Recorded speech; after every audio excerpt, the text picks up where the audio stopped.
इस वक्त की बड़ी खबर आपको बता दें, पीएम मोदी ने ईरानी राष्ट्रपति से बातचीत की है। मसूद पेजेश्कियान से फोन पर बातचीत की है और साफ तौर पर जंग में नागरिकों की मौत पर चिंता जताई है। भारत शांति का पक्षधर है, पीएम मोदी ने कहा है। स्टेटमेंट जारी करते हुए पीएम मोदी ने कहा है कि had a conversation with Iranian president doctor Masoud Pezeshkian to discuss the serious situation in the reason.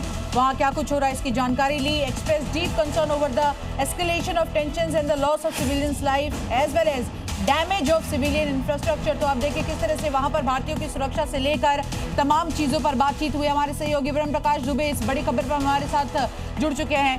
ब्रह्म, हम देख रहे हैं किस तरह से, देखिए 3 बार बातचीत कर चुके हैं आरागची से, अपने काउंटर पार्ट से एस जयशंकर, और अब पीएम मोदी ने भी यहाँ पर बात की है ईरानियन प्रेसिडेंट से। इसको कैसे देखा जाए? बिल्कुल, देखिए प्रधानमंत्री नरेंद्र मोदी ने कुछ देर पहले ही ट्वीट करके ये जानकारी दी है कि ईरान के राष्ट्रपति से उन्होंने बातचीत की है और इसके पहले विदेश मंत्री भी 2 दिन पहले बात की उन्होंने ईरान के विदेश मंत्री से। और अगर आप बात करें तो ये संघर्ष छिड़ने के बाद बीते कुछ दिनों में 2 सप्ताह में 3 बार विदेश मंत्री बात कर चुके हैं।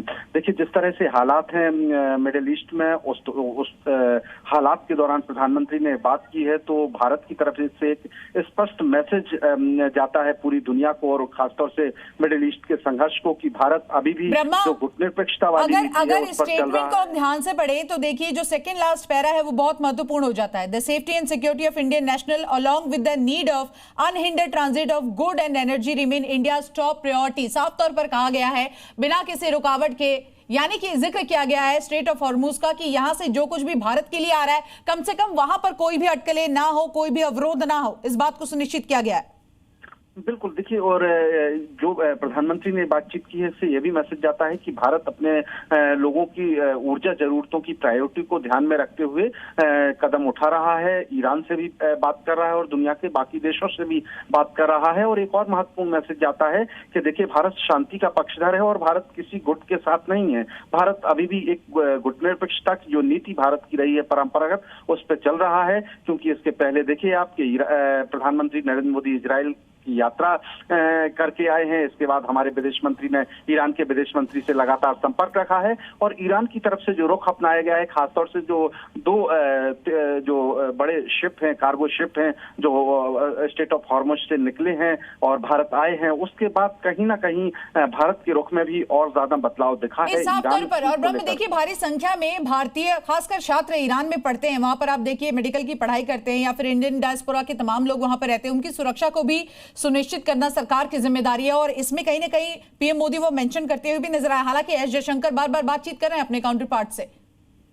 बिल्कुल बिल्कुल, देखिए भारतीय विदेश मंत्रालय भी बार बार ये जानकारी देता रहा है कि भारत वही रुख अपनाएगा जो भारत के लोगों के हित में होगा। और मिडिल ईस्ट में हम जो है 1 करोड़ से ज्यादा भारतीय रहते हैं अलग अलग देशों में और इंक्लूडिंग ईरान।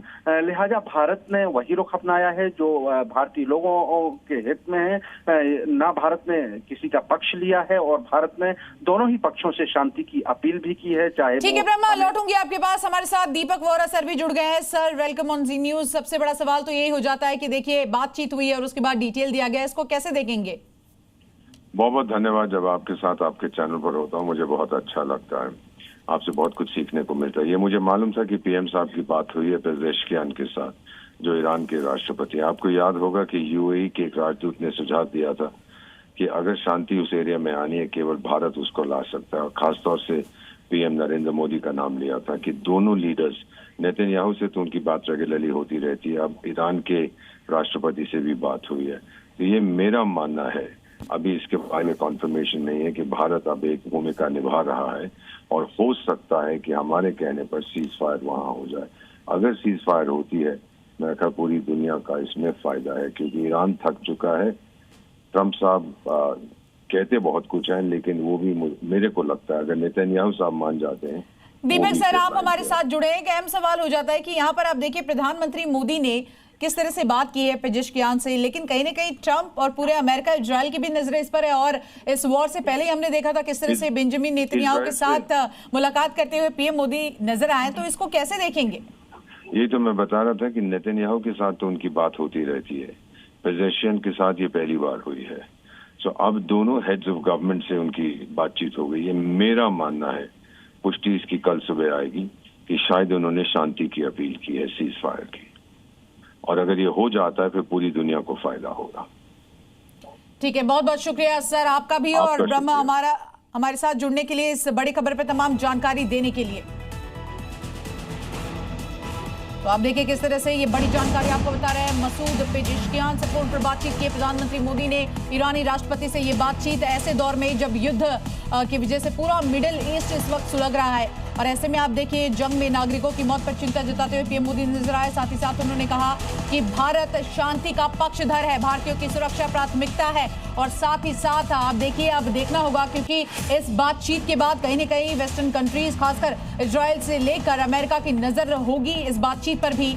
तो ऐसे में आगे क्या कुछ होगा ये देखना होगा। लेकिन इस वक्त की सबसे बड़ी खबर, जंग से जुड़ी हुई बड़ी खबर आपको बता रहे हैं। पीएम ने हॉर्मुज स्ट्रेट पर भी बातचीत की है। सामान और एनर्जी की सप्लाई न रुके ये सुनिश्चित करने के लिए कहा है। साफ तौर पर ईरान के साथ हमारे रिश्ते कैसे हैं ये जग जाहिर है, और इन सब के बीच ये बातचीत अहम हो जाती है।